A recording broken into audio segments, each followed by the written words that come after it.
Praise the lord. మంచిది బిడ్డలారా, మీరు శ్రద్ధగా దేవుని వాక్యాన్ని వినండి. 91వ కీర్తన 3వ వచనం చదువుదామా అందరూ. వేటగాని ఉరిలో నుండి ఆయన నిన్ను విడిపించును, నాశనకరమైన తెగులు రాకుండా నిన్ను రక్షించును. Praise the Lord.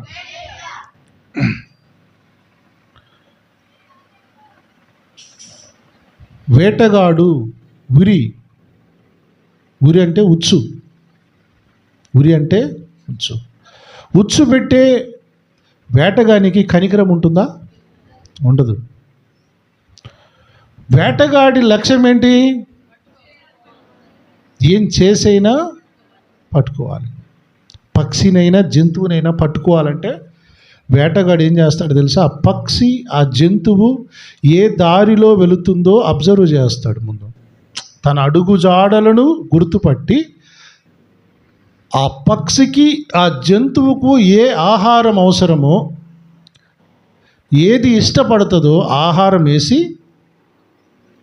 వేటగాడు ఆ జంతువును, ఆ పక్షిని పట్టుకుంటాడు.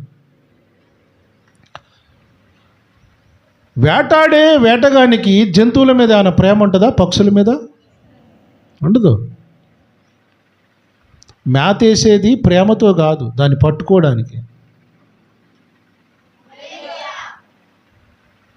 మేత వేసేది దాని జాడలు, తన కాళ్ళ జాడలు, తన అడుగు జాడలను గరిపెట్టి వేసేది ఆ జంతువు మీద, ఆ పక్షి మీద ఉన్న ప్రేమతో కాదు, దాన్ని పట్టుకోవడానికి. ఎలాగైనా పట్టుకోవాలి. పట్టుకున్న తర్వాత దాన్ని ఏమన్నా ఆటాడిస్తాడా? కోసుకొని తింటాడు. వేటగాడికి కనికరం ఉండదు. ఎలకలు పట్టుకోవాలంటే 4-5 పల్లి గింజలు బోన్లో వేస్తారు. అది చూసిన ఎలక బోన్లోనికి వెళ్తుంది. ఎలక మీద ప్రేమతో వేసినాడా ఆ గింజలు? దానికి ఏది ఇష్టమో తెలుసు కనుక వేసాడు. వేటగాడికి ఏ జీవిని వేటాడాలనుకుంటున్నాడో తన అలవాట్లన్నీ తెలుసుకుంటాడు ముందు. కుందేళ్ళు పట్టాలనుకోండి, ఫర్ ఎగ్జాంపుల్, క్యారెట్ వేస్తారు. మంచి పక్షులను పట్టాలంటే వాటికి తగ్గ ఆహారము వేస్తాడు. ఇప్పుడు మనకొక వేటగాడు ఉన్నాడు. ఎవరు? వేటగాడు. మనకొక వేటగాడు ఉన్నాడు. మనుషులందరినీ వేటాడడానికి, తన ఉచ్చులో పట్టుకోవడానికి ఒక వేటగాడు ఉన్నాడు. వాని పేరే సాతాను, లేదా అపవాది, లేదా లూసిఫర్. ఆ లూసిఫర్ గాడు ఎవరిని వేటాడాలనుకుంటున్నాడు తెలుసా? ఎస్పెషల్గా ప్రభువును కలిగి, ప్రభువును నమ్ముకున్నటువంటి బిడ్డలను వేటాడాలనేది వాడి లక్ష్యం. వాడికి, ఆ వేటగాడికి విశ్వాసుల ప్రతి నడత తెలుసు. వాడికి విశ్వాసులు వాళ్ళకి ఏమి ఇష్టమో తెలుసు. మీకు ఒకటి తెలుసా? మన ఇష్టాలన్నీ మనకంటే ఎక్కువ వాడికి తెలుసు. దానికి తగ్గట్టుగానే వాడు ఆ రోజుకి, ఆ టైంకి ఆ ఆశలను, ఆ వస్తువులను, ఆ కోరికలను ముందు పెడతాడు. ఆ వేటగాని ఉరిలో నుండి మనల్ని తప్పించడానికే ఈ రోజున ప్రభు మనతో మాట్లాడుతున్నాడు. వేటగాని ఉరిలో నుండి మనము తప్పించబడాలి. ఆల్రెడీ వేటగాడు, అపవాదిగాడు ఉచ్చులేశాడు. ఏమేమి ఉచ్చులేశాడో వాక్యపు వెలుగులో మనం నేర్చుకుందాం. లూకాసు వార్త 21వ అధ్యాయము 34-36 వచనాలు చదువుదాం. మీ హృదయములు ఒకవేళ తిండి వలనను, మత్తు వలనను, ఐహిక విచారముల వలనను మందముగా ఉన్నందున ఆ దినము అకస్మాత్తుగా మీ మీదికి ఉరి వచ్చినట్టు రాకుండా మీ విషయమై మీరు జాగ్రత్తగా ఉండుడి. ఈ ప్రపంచానికి ఒక నాశన దినాన్ని దేవుడు నియమించాడు. ఆ నాశన దినమున తప్పింపబడే వాళ్ళు ఎవరో తెలుసా? దేవుని బిడ్డలు మాత్రమే. దేవుని బిడ్డలు తప్పించబడతారు అనే సంగతి వాడికి తెలుసు. అర్థమవుతుందా మీకు? లోకం తప్పించుకోలేదు, కానీ తప్పింపబడేవారు దేవుని బిడ్డలు, దేవుని కుమారులు తప్పించబడి యేసయ్య ఎదుట మనమే నిలబడబోతున్నామంట. లోకం కాదట నిలబడేది, దేవుని నమ్మిన వాళ్ళు యేసుక్రీస్తు ప్రభువారి ఎదుట నిలబడబోతున్నారట. అయితే వీళ్ళను దొరికించుకోవాలి. ఆ నాశన దినము రాకముందే వీళ్ళని దొరికించుకోవాలి. వాడేసిన ఉచ్చులేంటో తెలుసా? ఉరేసాడు. చూశారా మీరు? ఆ దినము మీ మీదికి అకస్మాత్తుగా మీ మీదికి ఉరి వచ్చినట్టు రాకుండా, ఆ దినం ఎట్లా వస్తుందంటే అన్ఎక్స్పెక్టెడ్గా వస్తుందట. ఎలా వస్తుందో తెలియదు, ఎప్పుడు వస్తుందో తెలియదు. భూకంపం అన్న ప్రధానమంత్రి మోడీ గారికి చెప్పి వస్తుందా? సునామీ ట్రంప్ గారికి చెప్పి వస్తుందా? ఎందుకు? నాశనం కూడా అలాంటిదే. ఆ నాశన దినము ఉరి వచ్చినట్టు రాకుండా ఉండడానికి మీరు జాగ్రత్తగా ఉండండి అని చెప్తున్నాడు యేసయ్య. జాగ్రత్త ఉంటున్నాడు అని చెప్తున్నాడంటే మనం ఏం చెప్తాం? ఆ దారిలోకి వెళ్ళకు, ఆ ఇంట్లోకి వెళ్ళకు, అందులో పాము ఉంటుంది, తేలు ఉంటుంది. చెప్తారా? జాగ్రత్తలు అంటే అదే కదా. ఇప్పుడు యేసయ్య మనకు అన్ని జాగ్రత్తలు చెప్తున్నాడంటే మనము కూడా ఉచ్చులు సిక్కుపడతామనే భయంతో చెప్తున్నాడు. దేవునికి స్తోత్రం. ఏంటి ఆ ఉచ్చులు, ఆ ఉరులు ఏంటో చూడండి. మొట్టమొదటిగా తిండి వలన. ఇప్పుడు మీరు ఆవలు ఇస్తూ ఉన్నారు చూసావా? అది కూడా అదే ఉచ్చే. హలో. మత్తు వలన. చూడండి ఇప్పుడు ఉదాహరణకి తింటే అన్న పాపమా? ఏం పాపమేం కాదు. తింటే నరకానికి పోతాడు ఎవడు పోడు అని అనుకోనేలా చేయడమే సైతాన్ కుట్ర. తిండి వలన. ఒక రోజున బైబిల్ గ్రంథంలో నేను పరిశీలన చేసినంత మట్టుకు పాపం తిండి వలనే వచ్చింది. హలో. యేసయ్య ఎందుకు చెప్పాడంటే తిండి తినకుండా ఉండమని కదా. తిన్నోళ్ళు నరకానికి పోతాడు అంటే ఆ తిండి కూడా నీకు ఒక ఉచ్చుగా మారే ప్రమాదం ఉంది అని చెప్తున్నాడు ఆయన. ఆదామవ్వలు ఏం తిని పాపంలో పడ్డారు? తిండి చేసిందా లేదా? సైతాన్ గడి ఇది నిజమా అన్నాడా లేదా? పాపం చేయించాడా లేదా? రైట్. అంటే తిండి వలన పాపం చేసే ప్రమాదం ఉంది. రైతులు అడి చెప్తామా. రెండోది, సంసోను గారండి మంచి ప్రతిష్టత కలిగినోడు. గాడిద పచ్చి ఎముకతోటి కొన్ని వేల మందిని చంపేసినాడు. అంతటి తాళ్ళనైనా చేన్లను కూడా భస్మం చేసేటోడట. అంత బలవంతుడు ఆయన. తన ప్రతిష్టత ఎందుకు పోయిందో తెలుసా? చాలామంది సంసోను పాపం చేశాడు దెలీలాతోటి, అందుకనే వ్యభిచారం చేశాడు, అందుకనే పాపం ఆయనకి అభిషేకం పోయింది, పాపంలో పడ్డాడు. కాదు. అది సెకండరీ. అది ఫస్ట్ థింగ్ ఏంటంటే సంసోను పాపంలో పడింది దెలీత పాపం చేసినందుకు కాదు, పడిపోయింది దానికి కాదు. చనిపోయిన సింహములో నుండి వచ్చిన ఆ కళేబరములో నుండి వచ్చిన తేనె తిని అపవిత్రుడయ్యాడు. తిండి గురించి చెప్తున్నా నేను. అర్థమైందా మీకు? పండు తింటే పాపం వచ్చింది. 2, తేనె తింటే తన ప్రతిష్టత పోయింది. అందుకని యేసయ్య చెప్తున్నాడు తిండి వలన, మత్తు వలన, ఐహిక విచారముల వలన మందముగా ఉన్నందున. మందం అంటే అండి మీకు చెప్పాను కదా. మందం అంటే ఏం తెలుసా? కొంతమందికి తోలు మందం, దోమలు కొడుతున్నా సోయి ఉండదు, సీమలు కొడుతున్నా సోయి ఉండదు. కొంతమంది చూసారా తోలు మందం. ఆ మందం గురించి చెప్పట్లే నేను, హృదయ మందం. ఈ మందం ఎట్లా ఉంటుందో తెలుసా? ప్రపంచం నాశనమైపోతున్న వీళ్ళు ఏమని ప్రార్థన చేయమంటారు తెలుసా? మాకు మంచి కారు వచ్చేటట్టు ప్రార్థన చేయమంటారు. ఇది మందం. నా దృష్టిలో ఇదే మందం, దేవుని దృష్టిలో కూడా ఇదే మందం. ప్రపంచం అంతా నాశనం అవుతుంది, మీరు మారు మనసు పొందండి అంటే, అయ్యా మా పిల్లలకి పెళ్లి కావట్లేదు, పెళ్లి కొరకు ప్రార్థన చేయమంటారు. చూసినారు? అది అసలు మందం అంటే అది. నాశనం వస్తుందిరా నాయన అంటే చింత లేకుండా ఉండే వాళ్ళనే దేవుడు మందం అంటాడు. మందం వాళ్ళకి తోలు మందం, మనసు మందంగా ఉంటుంది. ఈ తిండి మనుషులను అపవిత్రం చేస్తుంది. ఇప్పుడు అపవాదిగాడు పెట్టినటువంటి ఉచ్చులలో ఇదొకటి. ఏ ఉచ్చులో ఎక్కడ పడతామో తెలియదు. దానియేలు గారు కూడా ఉచ్చులేశారు.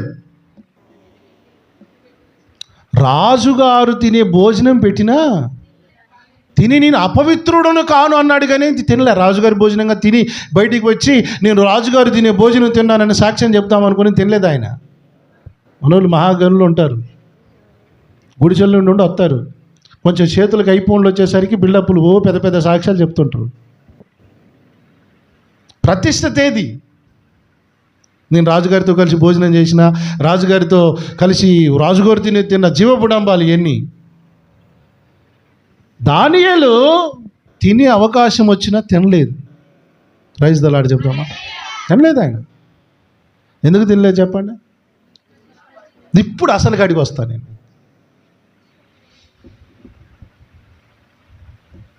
ఇప్పుడు అసలు క్రైస్తవులు చర్చికి ఎందుకు వెళ్ళాలి? నిద్రపోవటానికి. 2 కొబ్బరి నూనె బాటిల్ తెచ్చుకోవడానికి. 3 స్టాళ్ళల్లో అమ్మి ఖర్చీపులు తెచ్చుకోవడానికి, పుస్తకాలు కొనుక్కోవడానికి. కొంతమంది వ్యాపారం అట్లా నేర్పించారు వాళ్ళకి. అసలు దేవుని మందిరానికి దేవుని బిడ్డలు ఎందుకు రావాలో తెలుసా? ఇప్పుడు చెప్తా నేనేనండి. మనము దేవుని మందిరానికి వస్తే దేవుని స్వభావాలు మనలోనికి వస్తాయి. అంటే ఈ మాట చెప్పాలంటే దేవుని స్వభావాలు మనలో ఇన్స్టాల్ అవుతాయి. దేవుని స్వభావాలు మనలో ఎప్పుడైతే ఇన్స్టాల్ అవుతాయో ఏది చెడు ఏది మంచో ఎవడు చెప్పాల్సిన పని లేదండి. ఇప్పుడు బబులోనులో ఉన్నాడు దానియేలు. ఆయనకి ఏ పాస్టర్ గారు ఫోన్ చేసి చెప్పాడు? పాస్టర్ గారు ఇప్పుడు విశ్వాసం ఎట తయారు చేశారంటే పాస్టర్ గారు చాలామంది పాస్టర్ గారు తుమ్ము వచ్చిన అయ్యగారికే ఫోన్ చేసి, అయ్యగారు మా అమ్మాయికి ఈ మధ్య జలుబు చేసింది, ప్రార్థన చేయండి. నేను కూడా ప్రభువా నీ బిడ్డకు జలుబు చేసింది, ప్రార్థన తగ్గిస్తాడు. దగ్గు వస్తుంది, దగ్గు కూడా అయ్యగారికి ఫోన్ చేసి, అయ్యగారు మా ముసలావిడికి దగ్గు వస్తుంది కానీ కొంచెం ప్రార్థన చేయండి. అయ్యా కొంచెం మా ముసలాయనికి గ్యాస్ ఫామ్ అయింది, ప్రార్థన చేయండి. ఇట్లా సలహాలు ఇచ్చేటోళ్ళు లేక దానియేలు గారు బబులోనులో ఏది అపవిత్రమో ఏది పవిత్రమో తెలుసుకోగలిగినాడు. మీకేం అర్థమవుతుంది ఇప్పుడు? అంటే స్వామరిపోతులు చేసిన పాస్టర్ల సోదిలో ఆయన పడలేదు. దేవుని స్వభావాలు తనలో ఇన్స్టాల్ చేసుకున్నాడు ఆయన. చెప్పండి మాట. దేవుని స్వభావం ఇన్స్టాల్ అయితే తుమ్ముకు, దగ్గుకి, కడుపు నొప్పికి, గ్యాస్ట్రిక్కి పాస్టర్ మీద డిపెండ్ గారు. వాళ్ళ ప్రార్థన వాళ్ళు చేసుకుంటారు, వాళ్ళ భక్తిని వాళ్ళు కాపాడుకుంటారు. రెడీమేడ్గా మాత్రం ఉండరు వాళ్ళు. మీకేం అర్థమవుతుంది? ప్రైజ్ ది లార్డ్ చెప్దామా? ఈ రోజున ఉన్న సంఘాలు, క్రైస్తవులందరూ రెడీమేడ్ పసిపిల్లలు అని నేను అంటాను. ఏం చేస్తారు చేయండి. ఇప్పుడు నీ ప్రార్థన నువ్వు చేసుకోలేవా? దానికి పాస్టర్ గారు కావాలా? ఇప్పుడు దానియేలుకి ఏ పాస్టర్ గారు ఫోన్ చేసి, బ్రదర్ డానియేల్ గారు మీరు ఆ భోజనం తినకండి అని చెప్పాడు ఎవరన్నా? దేవుని స్వభావాలు మనలో ఇన్స్టాల్ అయితే ఏం చెయ్యాలి, ఏం తినాలి, ఏం తినకూడదు, ఏం మాట్లాడాలో తెలుస్తుంది మనకి. ప్రైజ్ ది లార్డ్ చెప్దామా? ప్రతిసారి డిపెండింగ్ అండి, డిపెండింగ్ అంతా ఆధారపడమే. యేసు ప్రభు వారి ఎదుట మనం అందరం ఒకరోజు నిలబడబోతున్నాం. మీరైతే కాదులే, మీరైతే కాదు. ఈనాటి తరం అయితే నిలబడదు నాకు తెలిసి. ఎందుకంటే కింద ఒక పదం ఉంది చూడండి, తిండి వలన మత్తు వలన అని.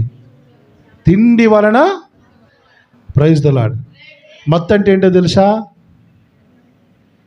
తిండి మత్తు, డబ్బు మత్తు, సినిమాల మత్తు, సీరియళ్ళ మత్తు.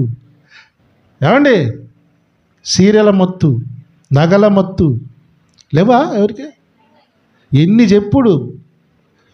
చెవిటోడు ముందు శంఖ వదిలినట్టు దున్నపోతు మీద ఆనబడ్డట్టే తప్ప ఒక్కడికన్నా మార్పు అసలు మత్తుపోతుందండి. ఈ మత్తు కూడా ఒక ఉత్సే అని ఒక సావుకుడిగా నేను కనుగొన్నాను. అది మీరు కనుగొంటారో నాకు సంబంధం లేదు. ఈ మత్తులో లోకం అంతా సిక్కుపడిపోయింది, మందంగా ఉంది. వీళ్ళకి ఎన్ని చెప్పినా ఆశీర్వాద సువార్త స్వస్థత సభలు అర్థమైనంత ఈజీగా ఈ ఉపదేశాలు అర్థం కావు. మీరు గమనించారా? తిండి వలన, మత్తు వలన ఈ రోజున లోకం మొత్తం మత్తుగా ఉంది. ఇది క్యాచ్ చేసుకుంటున్నారు కొంతమంది. విశ్వాసులకు కావాల్సింది రెడీమేడ్ ఫుడ్, కానీ ఈ బలమైనది అవసరం లేదు. వాళ్ళకి ఎన్ని చెప్పినా వాళ్ళకి ఎక్కవ, వాళ్ళు నిద్రపోతారు. వాళ్ళు నిద్రపోయిన వాళ్ళు మనం ఎందుకు డిస్టర్బ్ చేయాలా? మనకెందుకు? మనం కూడా కొంచెం 2 మాటలు చెప్పేసి గుర్రు. ఒక ఆయన ఉండేది అయ్యగారు, వాక్యం చెప్పుకుంటేనే నిద్రపోయేది. అదేం నిద్ర, అదేం పాడేది. అదొక దయ్యం. ఈ అయ్యగారు చూసి విశ్వాసులు మంచి మంచి ఆత్మీయ ఉజ్జీవమైన సంఘాలు అవన్నీ డ్రమ్ము కొట్టినప్పుడే ఎగురుతారు వాళ్ళంతా. మళ్ళా ఇప్పుడు చూడండి యేసయ్య ఏమన్నాడో 36వ వచనంలో, లూకా సువార్త 21:36లో చాలా మంచి పదాలు ఇవన్నీ, చాలా మంచి విలువైన. ఈ 2025వ సంవత్సరానికి మనకు దేవుడిస్తున్న ఒక గొప్ప హెచ్చరిక ఏంటో చూస్తాం చూడండి. కాబట్టి జరగబోవు వీటినెల్లా తప్పించుకొని మనుష్య కుమారుని ఎదుట నిలవబడుటకు శక్తి గలవారగునట్లు ఎల్లప్పుడూ ప్రార్థన చేయుచు మెలకువగా ఉండుడి. ఏంటి? ప్రార్థన చేయుచు ఎల్లప్పుడూ మెలకువ ఉండాలి. స్తోత్రం చెప్దామా? ప్రియులారా, మనమందరము సాధనలో ప్రవేశించకుండాన్నట్లు మెలకువగా ఉండి ప్రార్థన చేయమన్నాడు అని ఆల్ నైట్ ప్రేయర్ పెడదాం. ఏం ప్రార్థన? తెల్లవారు ప్రార్థన చేయాలా? మెలకువ, అసలు నైట్ నిద్రపోకూడదు. ఏదారా దాన్ని చెప్పింది వాక్యం. ప్రార్థన చేయొచ్చు, మెలకువగా ఉండుడి అంటే మెలకువ అనేది మనం తెల్లవారు నిద్రపోకుండా ఉండటం కాదు. మెలకువ అంటే అది కాదు. మెలకువ అంటే స్పృహ కలిగి ఉండడం. స్పృహ కలిగి ఉండడం. ఏది చెడ్డది, ఏది మంచిది నీకు తెలియాలి.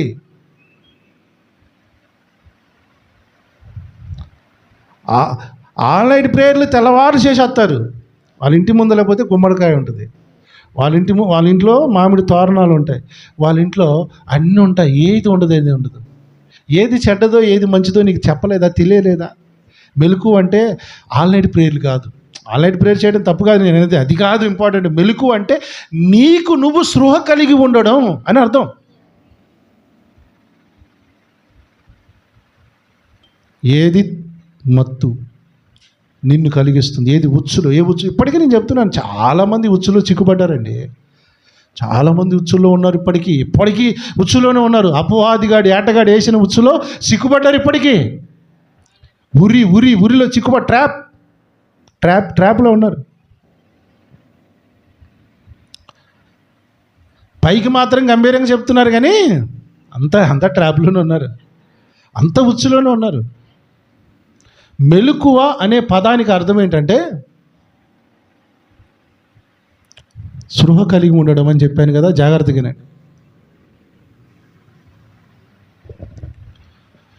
ఎల్లప్పుడూ ప్రార్థనలు చేయొచ్చు, మెలకువ ఉండవు అన్నాడు. ఎల్లప్పుడూ ప్రార్థనలు. యేసు ప్రభు వారు పొదుగూకులు ప్రజలతో ఉండేవాడు.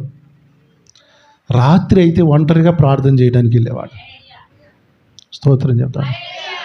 పొద్దుగూకులు ఆయన నైట్ అంతా ఎందుకు వెళ్తూ ఉండట్లేదు చెప్తాను మీకు. అది కూడా పొద్దుగూకులు వీళ్ళతో ఉండి రొట్టెలు పెట్టాడు, ద్రాక్షారసం పోసాడు, ఒట్టి చేపలు పెట్టాడు, అన్నీ పెట్టాడు.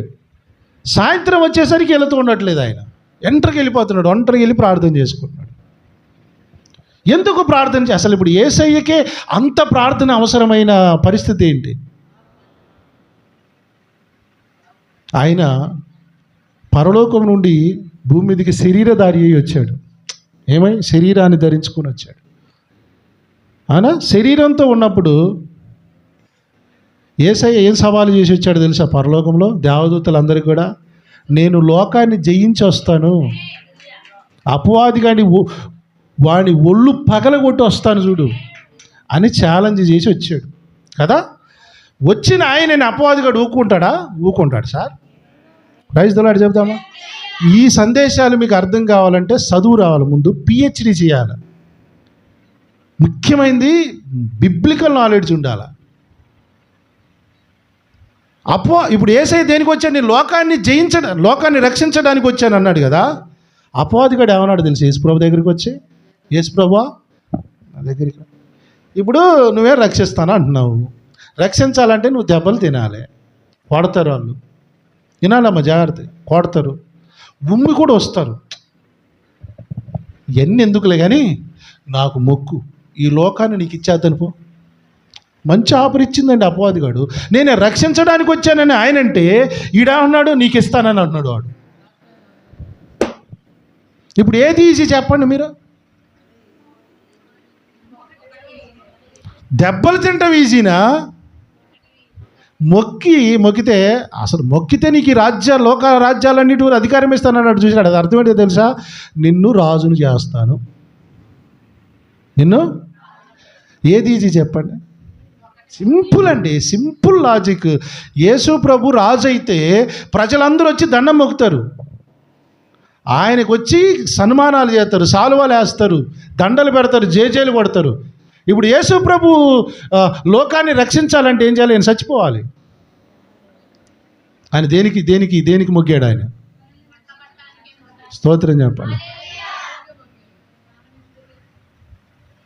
నేను చెప్పాను, ఈ మాటలు అర్థం కావాలంటే తిండిపోతోడికి, నిద్రపోతోడికి, పనికి మాలోడికి అర్థం కావు.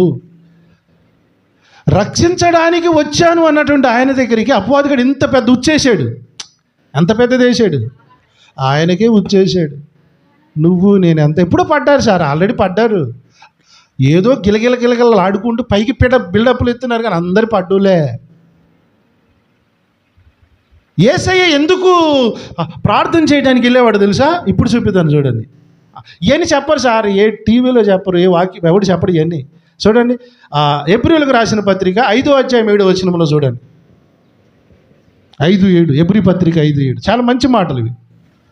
శరీరధారి అయి ఉన్న దినములలో, స్తోత్రం చెప్పండి, యేసయ్య శరీరధారి అయి 30 సంవత్సరాలు ఉన్నాడు. 33.5 సంవత్సరాలు చెప్పండి నాతో పాటు. 33.5 సంవత్సరాలు ఉన్నాడు. శరీరధారి అంటే శరీరం. కోరికలన్నీ దేనికి చెప్పాలమ్మా? ఆశలన్నీ దేనికి? ఆశలు, కోరికలు. ఇప్పుడు యేసయ్యకి కోరికలు రావా? యేసయ్యకి ఆశ రాదా? ఆశ పుట్టదా? ఇప్పుడు అపవాదిగాడు నువ్వు మొక్కితే ఈ లోకరాజ్యాలన్నీ నీకు ఇచ్చేస్తాను అంటే ఆయనకి ఆశ పుట్టదా? పుట్టదా?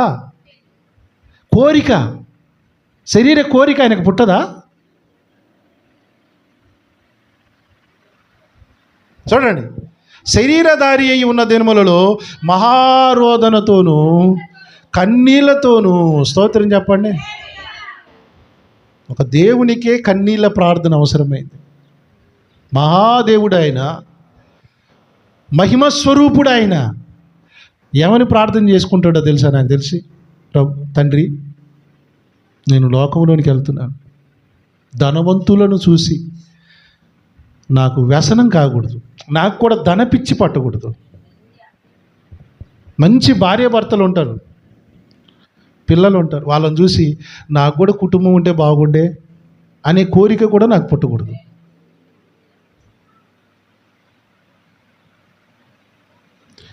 ఈ పనికి మాలిన పాపాలు నాలోనికి రాకుండా నా కన్నులను, నా కాళ్ళను, నా హృదయాన్ని కాపాడు. ఏడ్చేవాడట, ఒంటరికి వెళ్ళి రోదన కన్నీళ్లతో ఏడ్చేవాడట, నలకొట్టుకునేవాడట, శరీరాన్ని నలకొట్టుకునేవాడట ఆయన.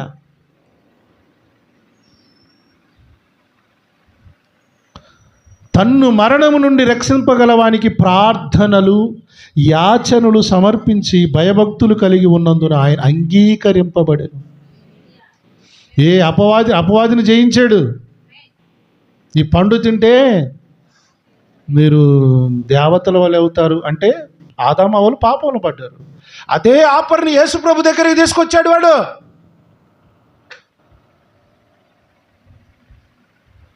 నా రాజ్యము ఈ లోక సంబంధమైనది కాదన్నాడు ఆయన. ఈ లోకం మీద, ఈ లోకానికి ఒక రాజుగా ఉండడానికి నేను రాలేదన్నాడు. రాజును చేయడానికి బలవంతం చేశారంట ఆనాటి ప్రజలు. ఈయన పెడుతున్న ద్రాక్షారసం, ఈయన పెడుతున్న రొట్టెలు ఇవన్నీ చూసి, నువ్వైతే మాకు పింఛను ఫ్రీగా వస్తుంది, మాకు నువ్వు ఉంటే రేషన్ ఫ్రీగా వస్తుంది అయ్యా, ఏసయ్యా మీరే మాకు రాజుగా ఉండమంటే ఆయన నుంచి పారిపోయాడట. ఈ రోజున చిన్న చిన్న తుచ్చమైన వాటికి మనోళ్ళు పరుగులు పెడుతున్నారు. యేసయ్య రాజ్యం ఈ లోక సంబంధమైనది కాదు. అపవాదిగాడు చేస్తానని ఆపరిచ్చినా యేసయ్య ఏం చేశాడు తెలుసా? నీ ప్రభు అయిన దేవునికే మొక్కాలి, సైతాన నీకు నేనెందుకు మొక్కుతానే. ఈ రోజున అధికారాలు కావాలంటే, ఉద్యోగాలు కావాలంటే అపవాదిగానే బాగా మొక్కుతున్నారు. చూసినారా మీరు? నాకు వానికి మొక్కిన వాళ్ళు అందరికీ ఎస్తున్నాడు, వాళ్ళని ఉచ్చులో పెట్టుకుంటున్నాడు. క్రైస్తవులైన వాళ్ళు కూడా మేము రాజకీయ నాయకులమైనామండి, ఎమ్మెల్యేలమైనామండి, ప్రభుత్వం బట్టి ఎన్ని శుద్ధ అబద్ధాల మాటలు, ఇవన్నీ దొంగ మాటలు. ఇవన్నీ ఆడికి ఇచ్చింది ఆడే ఇచ్చాడు, ఇచ్చి వాడిని ఉచ్చులో పెట్టుకున్నాడు. గిలగిల కొట్టుకుంటున్నారు. ఇప్పుడు వాడు మంచి ప్రార్థన చేయలేడు తెలుసా మీకు? ఇప్పుడు నువ్వు దేవుడు గెలిపించాడు అనుకో, అక్రమ సొమ్ము తినవు, నువ్వు నీ దగ్గర లంచం ఉండదు, నీ దగ్గర అవినీతి ఉండదు. ఉంది అని అంటే నువ్వు దేవుని పేరు పైకి చూపించావు, కానీ నీ తండ్రి అపవాది, వాని ఆశలు నెరవేరుస్తున్న నాయకులని అర్థం. Praise the Lord. కన్నీళ్లతో మహారోధనతో ఆయన ప్రార్థనలను యాచనలు చేసేవాడు. ఎందుకు? పొద్దంతా పొద్దుగూకులు వెళుతూ ఉండేవాడు, వెలుగా పగలంతా. రాత్రి కాగానే ఎందుకు పోయేవాడంటే ఎందుకు జక్క ఇంటికి వెళ్తా నేను. ఎవరింటికి? ఆ ఇంటికి పోతే మంచి వస్తువులు కనబడతాయి, నాకు మంచి మంచి వస్తువులు కనబడతాయి. ధనవంతుడి ఇంట్లో మంచి వస్తువులు ఉండవండి. మంచి అంటే మన భాషలో చెప్తున్నానులే. అంటే ఈ టైంలో మన ఇంట్లో పెద్ద టీవీ, ఫ్రిడ్జ్ ఇవన్నీ సెకండరీ. ఆ టైంలో ధనవంతులు కూడా ఉండేది. ఆడికిపోతే ఆ ధనవంతుని కుటుంబాలను చూసి నాకు ఆశ పట్టకూడదు. సమరయ స్త్రీ లాంటి స్త్రీలతో మాట్లాడిన నాలో కోరికలు పుట్టకూడదు. ప్రపంచ చరిత్రలో మహోన్నతమైన వ్యక్తులు ఎవరు అని సెర్చింగ్ చేస్తే యేసయ్య మొట్టమొదటి ఉంటాడు. ఎందుకంటే ఆయన లోకాన్ని జయించాడు. గట్టిగా సపోర్ట్ కొట్టి దేవుని మహిమపడతాడు. యేసయ్య అంటే is not a ordinary God, is a very very very very, నాకు చెప్తాను, వాల్యుబుల్ గాడ్. ఆయన నలగ కొట్టుకున్నాడండి, తనను తాను నలగొట్టుకుని అపవాది వేసిన ఉచ్చులన్నీ దాటుకుంటూ పోయాడు.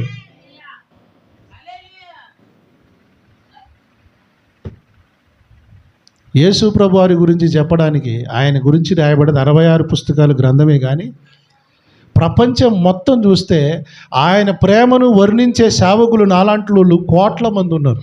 వర్ణించలేము. ఒకరోజు ఒక సందేశం ఇచ్చి మేము ఆపలేము. వి కాంట్ ఆయన ప్రేమను వర్ణించలేము, ఆయన గొప్పతనాన్ని కూడా వర్ణించలేము. మరి అందరికీ తెలుసలేదు, కానీ నేనైతే I can't express is love, is life. కొన్ని విషయాలు నువ్వు ఎవరితో మాట్లాడుకని కూడా చెప్పాడు ఆయన. ఇది చెప్పినా కొంతమందికి అర్థం కాదు. ఈ తిండిపోతోళ్ళకి, నిద్రపోతోళ్ళకి, మత్తుగా లోకమత్తులో ఉన్నోడికి అర్థం కాదు. నువ్వు చెప్పకు. కానీ 2025వ సంవత్సరమున దేవుడు నాకు ఇచ్చిన హెచ్చరిక ఏంటంటే సంఘాన్ని మేలుకొలపాలి. ఇప్పుడు నేను ఇందాక లూకాసు వార్త 21:36 వచ్చిన ముందుగా మెలకువ కలిగి ప్రార్థించాలి. ఈ సంవత్సరానికి సందేశాలన్నీ ఏంటో తెలుసా? మెలకువ కలిగే అంశాలే మనం వింటాం. మెలకువ కలిగిస్తాయి. ఏది ఉచ్చు, ఏది ప్రమాదం, ఇవే మనం తెలుసుకోబోతున్నాం. నా భారాన్ని మీరు అర్థం చేసుకోండి. Try to understand please. ఒక్కరోజు ఉపవాసం ఉంటే చచ్చిపోము. ఒక 3 గంటలు ఉపవాసం ఉంటే చచ్చిపోము మనం. ఎందుకు ఇంతగా శరీరాన్ని రుణపడి బతుకుతున్నాం మనం? ఇంతగా రుణపడి ఎందుకు బతుకుతున్నామండి? ఎందుకు దీన్ని అంతగానంగా ఎందుకు పెంచి పోషిస్తున్నాం? ఈ ఉపదేశం విన్నంత వరకనే కొంచెం నల్ల కొట్టుకోండి, శరీరం కొంచెం నల్ల కొట్టుకుని ఏం పర్లేదు. మరీ దీన్ని సుకుమారం చేయమాకండి. నేను ఎప్పుడు ఏ విషయాలు మాట్లాడుతానో నాకే తెలియదు. ఇంటూనే మీరు మిస్ అయిపోతే మీరు వినరు, తెలుసుకోలేరు.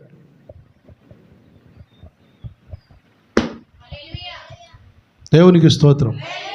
ఈ ఉపదేశాలు వినాలంటే మీకు కృప ఉండాలి అంటున్నాను. కృపను వ్యర్థం చేసుకోకండి. యేసు ప్రభు వారి దగ్గరికి సాక్షాత్తుగా వాడు వచ్చి ఆఫర్లు ఇచ్చాడు పడగొట్టాలని. చాలామంది దగ్గరికి ఎప్పటికి వెళ్ళిపోయాడు వాడు. ఆయా రూపాలలో ఆయా రీతులుగా సర్పము ద్వారా అబమ దగ్గరికి వెళ్ళాడు, దిలీలా ద్వారా సంసోను దగ్గరికి వెళ్ళాడు, తిండి ద్వారా దానియేలు దగ్గరికి వెళ్ళాడు, ఎన్నో విధాలుగా వెళ్ళాడు. యేసుప్రభు వారి దగ్గరికి కూడా వెళ్ళాడు. ఏదైనా ఇప్పుడు మన దగ్గరికి ఏదో రూపంలో వచ్చాడో నాకు తెలియదు, వచ్చే ఉంటాడు.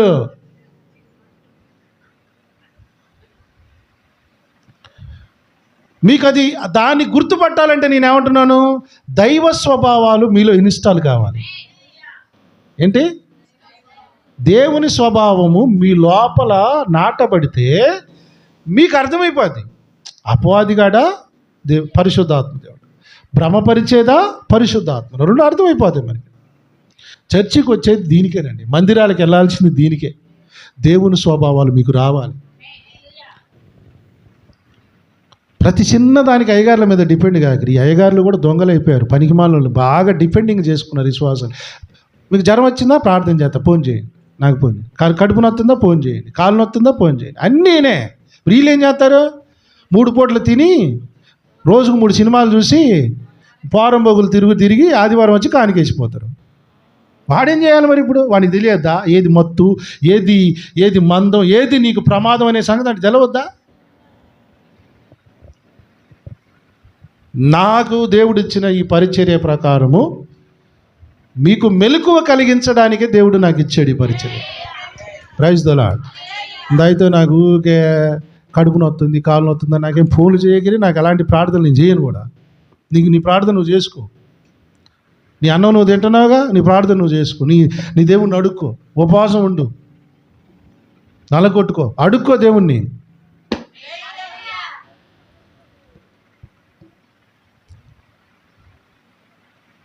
పెద్ద డాక్టర్లు సిజేరియన్ చేసేసా డాక్టర్లు, సిజేరియన్ అంటే ఆపరేషన్లు చేసే డాక్టర్లు సూదులేరు తెలుసా మీకు?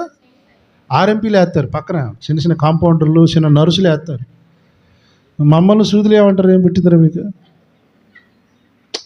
మేము మాది ఆల్రెడీ కోసి ఆ రోగాన్ని బయటపెట్టి పుట్లు వేసే జాబు మాది. మాలాంటి వాళ్ళని ఏం అడగాలో తెలియదా? కొంతమంది గురించి, అందరి కాదు, కొంతమంది గురించి చెప్తున్నాను. అయ్యగారు ఊరికి పోతున్నానయ్యా, ప్రయాణం కొరకు ప్రార్థించే. నేను చేయాలన్నా, నీ ప్రార్థన నీకు రాదా? మెడ మించి పీకితే చెవులంగా పురుగులు రాలుతాయి. నీ ప్రార్థన నువ్వు చేసుకోలేవు, ప్రయాణం చేసేటప్పుడు చేసుకో. సైతాన చేసుకోవాలా, ఎవరి ప్రార్థనలు చేయాలా.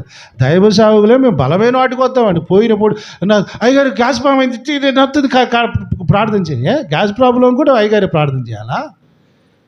అంటే తయారు చేశారు సార్, సుకుమారంగా తయారు చేశారండి శ్వాసల్ని.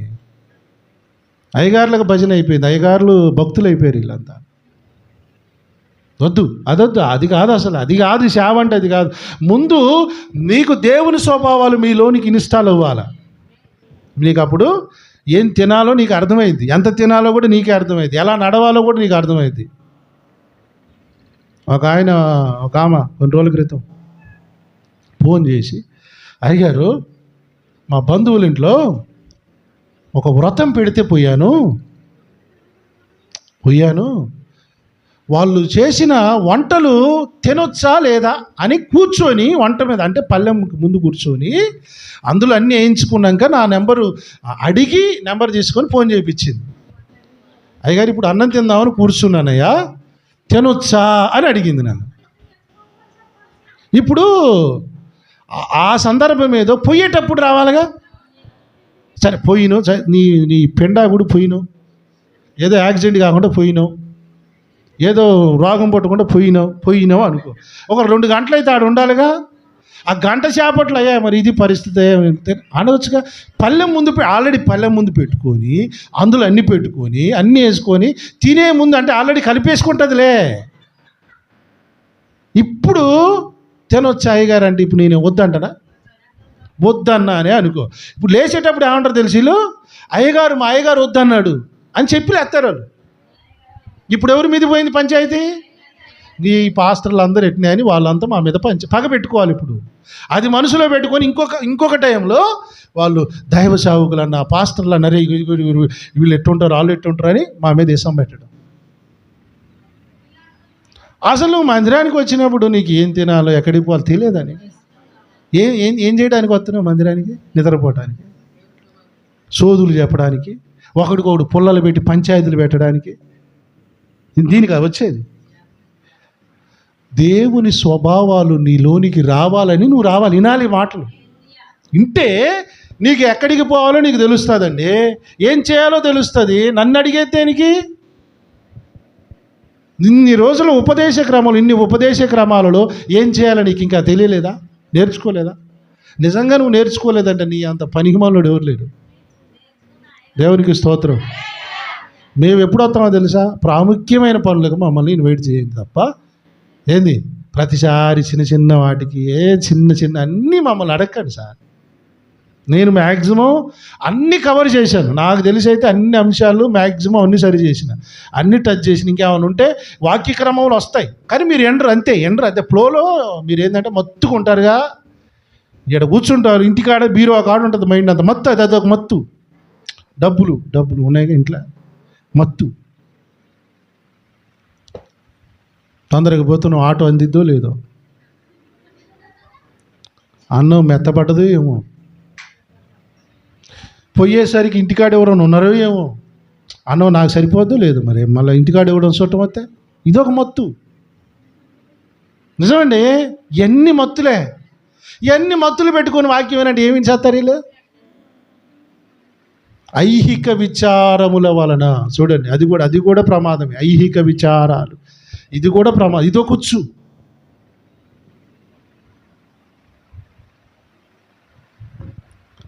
సాధువులు అంటారు, చూశారు ఎప్పుడన్నా మీరు? సాధువులు, సన్యాసులు, మన భాషలో సన్యాసులు. భార్య ఉండదు, పిల్లలు ఉండరు, ఏముండదు. వాడికి శుభ్రంగా మంచి కాషాయం వేస్తాడు, ఇంత గంజాయి పెట్టుకుంటాడు, శుభ్రంగా తీరి పడుకుంటాడు. వాడు ఏ ఇబ్బందులు లేవు వాడికి. ఇప్పుడు మనకి ఎన్ని పీకులాట్లు ఉన్నాయి మీరు చెప్పండి? పొద్దున్న లేచిన కాంచి కొడుకుకి న్యాయం చేయాలి, బిడ్డకి న్యాయం చేయాలి, మనవడికి న్యాయం చేయాలి, మనవరాలికి న్యాయం చేయాలి, ఇంకా చివరికి ఏలగీలే న్యాయం చేసుకోలేరు. అన్నీ ఈ ఐహిక విచారాలండి. ఇవన్నీ మన గుచ్చులు. దేవుళ్ళో బలంగా ఎదగపోవడానికి కారణం కూడా ఇదే. ప్రభువు స్వభావాలు మనుషులలో ఇన్స్టాల్ కాకపోవడానికి కారణాలు ఇది కూడా ఒక కారణం. ఉపవాస ప్రార్థన ఉందంటే రారు, ఎందుకో తెలుసా? మా ఆయనకు వండి రావాలా, వంటుంటే ఆమెకు వాసన వస్తుంది.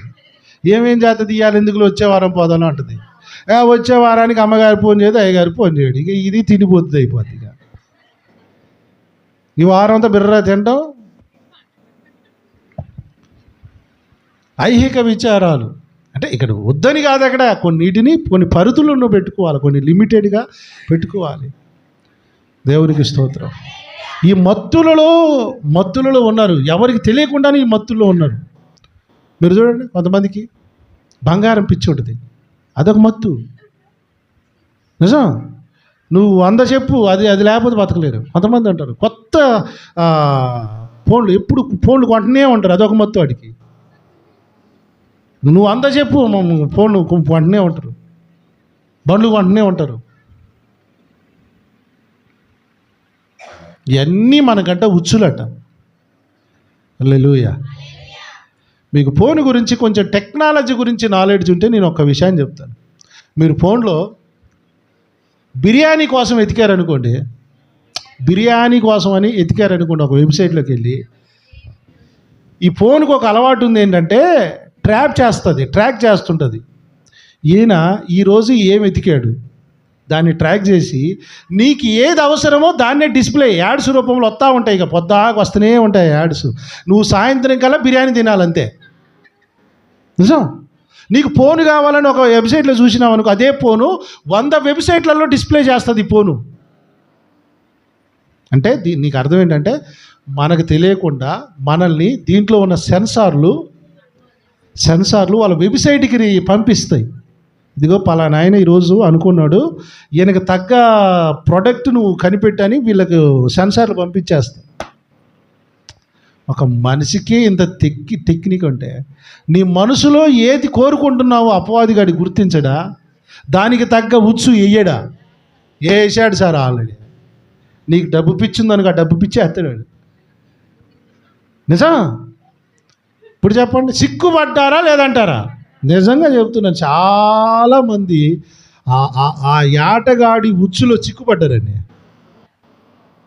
చిక్కుపడిపోయారు. గిల్ల గిల్ల గిల్ల గిల్ల కొట్టుకుంటున్నారు. కొంతమంది ఆరాధనకి రాలేకపోతున్నావయ్యా. ఎందుకు? సిగ్గుపడ్డారు. వద్దామంటే మరి అది కట్టేసి ఆడ ఏం పిచ్చింది. ఆదివారం వచ్చేసరికి 10 గంటలకు మంచి సినిమా పెడతాడు వాడు, మంచి ప్రోగ్రాం పెడతాడు వాడు, అది చూడాలి. మరి అదేంటి? ఉచ్చు.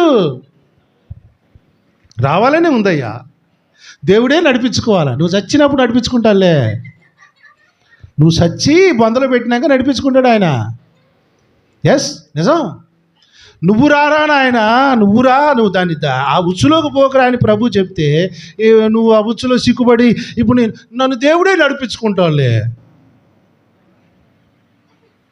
రారా నాయన దేవుడు చెప్తే నువ్వు సిక్కుబడి ఇప్పుడు ఇంకా దేవుడే నడిపిస్తాడు, ఇంకెక్కడ నడిపిస్తాడు. అందుకని ఇంకా మొత్తం అన్ని పోయినాక ఆయనే నడిపించుకుంటాడు. హల్లెలూయా. చిక్కుపడలేదా చాలామంది? ఈ మత్తులలో ఐహిక విచార ఇవన్నీ యేసుప్రభువు చెప్పి, యేసయ్య ఎదుట మనం అందరం ఒకరోజు నిలబడతాము అని సైతాను గాడికి తెలుసు. ఆయన ఎదుట నిలబడకుండా చేయడానికి సంఘము, దేవుని బిడ్డలను ఎన్ని ఉచ్చులేయాలని ఉచ్చులేసి పడేశాడు సార్. నేను చెప్తున్నా, చాలామంది ఉన్నారు ఈ ఉచ్చులలో. పాస్టర్లు కూడా ఉన్నారు, బిషప్పులు ఉన్నారు. పక్కోడుకు ఉంగరాలు పెట్టుకొని పచ్చ ఉంగరం పెట్టుకుంటాడు ఒక పాస్టర్, బిషప్. పచ్చ ఉంగరం దేనికి రా అంటే షో అంటాడు. షో కాదు, పాడే జ్యోతిష్యం అది పెట్టుకుంటే మంచి పేరు వస్తుందట వాడికి. జాతి నృత్యాలు, జాతి రత్నాలు. ఈడిదొక కూర్చో, ఆడిదొక మత్తు, వాడిదొక మత్తు అనమాట. ఇప్పుడు అన్నామనుకో, దేవుడు తప్పిపోయిన కుమారుడు, మరి ఆ కుమారుడు దొరికినప్పుడు ఉంగరం పెట్టాడుగా. ఈ తెలివి దేవునికి లేదు. ఈ తెలివి దేవుడికే లేక వీళ్ళు చేసేయని చూస్తున్నాడు ఆయన. మత్తు సార్, మత్తు. రెబ్కామ్మకి ఇసాకు మంచి నగలు చేయించలే, అందుకని నగలు వేసుకో, తప్పే ఉంది. నీకు అట్టేసాడు రా వాళ్ళ, నీకు అట్టేసాడు వాళ్ళ, అంతే. అటు పడి ఉండాలను అని అటు వేసాడు.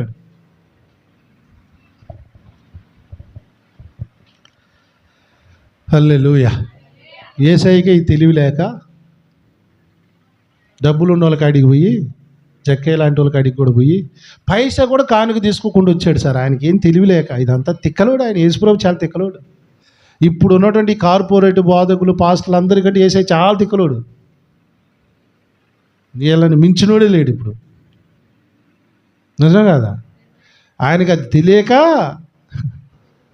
తెల్లవార్లు పోయి, నాకు ఈ ఆశలు కోరికలు రావద్దు తండ్రి, పుట్టకూడదయ్యా నా మనసులో అని ఏడ్చుకుంటూ కూర్చున్నాడు. ఈరోజు ఎవడన్నా ఏడుతున్నాడు సార్ ఒంటరిగా కూర్చొని? ప్రార్థన ఉందా? ఒంటరిగా పోయి ఇక్కడ ఒకరోజు, వారంలో ఒక్కరోజన్నా పోయి ఒంటరిగా ఏడ్చి దేవుని కాడ రోధించిన అనుభవాలు ఒక్క పాస్టర్ నేను చెప్తున్నాను, ఈవెన్ ఈ రోజున ఒక్కడి కొనలేదు. అసలు కన్నీళ్ళే రావట్లేదు సార్ ఎవరికి. ప్రభువా, నేను పాపంలో సిగ్గుపడిపోతాను. పాపం చేసినాక ఏడుతున్నారు దొంగలు. పాపంలో పడిపోతాను, నేను తప్పించు ప్రభు అని ఏడ్చేటోళ్ళు లేరు సార్ ఈ రోజున. నాకు చాలా బాధ అవుతుంది. డ్రామాలు ఆడుతున్నారు అంతా, డ్రామాలు. ఆర్టిస్టులు ఎక్కడ డ్రామాలు అయితే ఆడుతున్నారు, తెర ముందుకు వచ్చి డ్రామాలు ఆడుతున్నారు.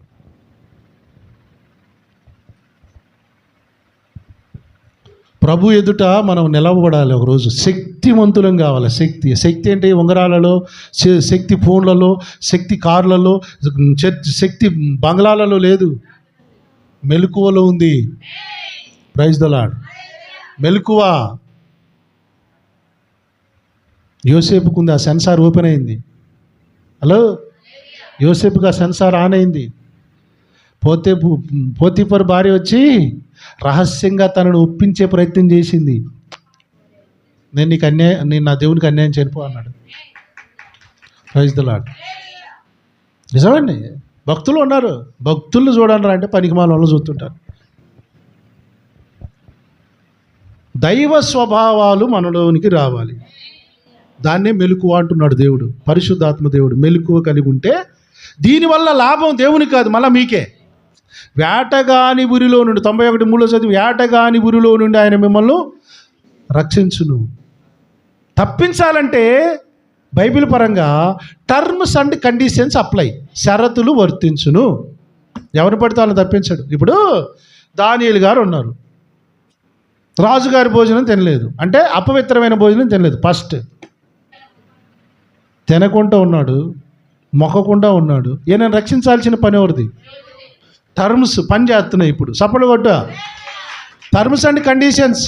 ఏడ పడితే ఆడ తిని, ఏది పడితే దానికి మొక్కి, రాఖీ కట్టుకుంటాను నేను, అదేది వనభోజనాలకు వెళ్తాను, ఆడ తిరుగుతాను, ఏడ తిరుగుతాను. నాకు డెంగ్యూ వస్తే దేవుడు ఎందుకు తగ్గించడు? ఎందుకు తగ్గియాలి? నీ కాడ ప్రతిష్టత ఏది? ఆ స్వభావాలు నువ్వు అప్లై చేసింది ఏది? ఓయ్, ఎందుకు నిన్ను కాపాడాలి? ఇప్పుడు దానియేలుని కాపాడాలంటే న్యాయం ఉంది. ఎందుకు న్యాయం ఉంది? అపవిత్రమైన ఫుడ్ తినలేదు, 1. 2 ప్రైజ్ ది లార్డ్. ఈ దేవుని తప్ప ఎవరికి ప్రార్థన చేయొద్దంటే, దేవుని తప్ప ఇంకెవరికి ఆయన ప్రార్థన చేయకుండా అటు ప్రార్థన చేసుకుంటున్నాడు. దానియేలు అంటే అది. అందుకని ఇప్పుడు ఆయనకు ఒక శోధన వచ్చింది, సింహాల బోన్లో వేశారు. దేవుడు తప్పియకుండా కూర్చున్నాడా?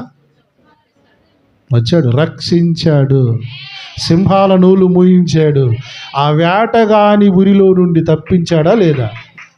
స్తోత్రం చెప్పండి. తప్పిస్తాడు సార్ మన దేవుడు. Terms and conditions apply. దీవెనలు ఆశీర్వాదాలు కూడా ఫ్రీ కాదు. దీవెనలు కళ్ళు మూసుకొని, యేసు నామమున మీ అందరికీ ఈ సంవత్సరం 15 లక్షల రూపాయలు ఇల్లు వచ్చును గాక. ఆయన చెప్తా దేవుని కొంపలు ముంచుతామైనా, దేవుని కొంపలు ముంచాలే.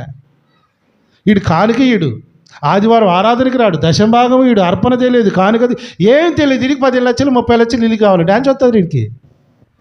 ఈడ చెప్పేటోడు, ఈడు ఉబ్బేటోడు. వాడు అటు ఉబ్బెత్తాడు, ఈడు ఉబ్బుతున్నాడు. లోక సంఘాలన్నీ ఇప్పుడు ప్రాస్పరిటీకి ఇలా గలవలు పడ్డాయి. ఇప్పుడు దీవెనలకు కూడా కొన్ని షరతులు ఉన్నాయి బైబిల్లోనే. నేను చెప్పాను ఆ మాట బైబిల్లో కొన్ని షరతులు ఉన్నాయి. ఆశీర్వాదాలకు కూడా టర్మ్స్ అండ్ కండిషన్స్ అప్లై. కాపాడాలంటే కూడా టర్మ్స్ అండ్ కండిషన్స్ అప్లై. నేను తప్పించాలంటే నువ్వు ముందు నువ్వు మెలకువ కలిగి ఉండాలి. ఏది మత్తు, ఏది మందం అని తెలియాలి నీకు. ఏది సైతాను ఉచ్చు. Praise the lord. మొక్కం అంటే మొక్కాడు వేసే, ఏముందిలే నమస్తే, అరే రోజు నీకు గుడ్ బై నమస్తే చెప్తారని చెప్పాడా? సైతాన్ గాడికి ఈగో చాలా ఉంది తెలుసా మీకు? చాలా ఈగో ఉంటుంది. వాడి ఈగో ఎట్టుంటుందంటే, వాడి ఈగో అట్టయితే అసలు వాడు మామూలుగా ఉంటున్నాడు. నా మొక్కు యేసు ప్రభువును మొక్కించుకోవాలని చాలా ట్రై చేశాడు వాడు. హల్లెలూయా. రాజుల రాజు ఆయన, ప్రభువుల ప్రభువు ఆయన, ప్రతి వాని మోకాలు ఆయన నామములు వంగాలి. ఇది శాసనం. ఆయనని ఈడు వంగబెట్టాలని చూస్తే ఎట్టయితుంది? సైతాన్ని గడి యేసయ్యను మొక్కేయాలంటే ఎట్టయితుంది? అందరూ మొక్కాల్సింది ఆయనకి. యేసునామమే పూజనీయమైంది చివరికి. ఒకవేళ యేసయ్య కాక బెండ్ అయ్యి ఉంటే నాకు తెలిసి ఇవాళ చర్చి లేదు, మైకి లేదు, నువ్వు లేదు, నువ్వెవడో నేనెవడో అందరూ ఏవుడు జాగలాడు బతకడమే. లేనే లేదు, రక్షణ లేదు, బాప్తిసం లేదు, మారు మనసు లేదు, పరలోక నిరీక్షణ లేదు, ప్రతిష్టత లేదు. ఎవడు పాపలు ఎట్ట బతికటోళ్ళు, ఏ పూజ చేసుకున్నా, ఏ ఏ ఏ ఏ గుండి ఏ గుందులో ఉన్నటువంటి ఆ పూజలు చేసుకున్న బతికటోళ్ళం. యేసయ్య సైతాను ఉచ్చు జయించాడు కనుక మనం అందరం ఇప్పుడు ఇక్కడ అందరం ఆయన పూజనీయుడు అని పొగడగలుగుతున్నాం. దేవునికి స్తోత్రం. మనందరం కూడా అలాంటి మెలకువ కలిగి ఉండడానికి ఈ 2025వ సంవత్సరం అంతా ఈ మెలకువ కలిగిన ఉపదేశాలే వస్తాయి. దేవుడు మిమ్మల్ని అందరినీ దీవించునుగాక. అందరూ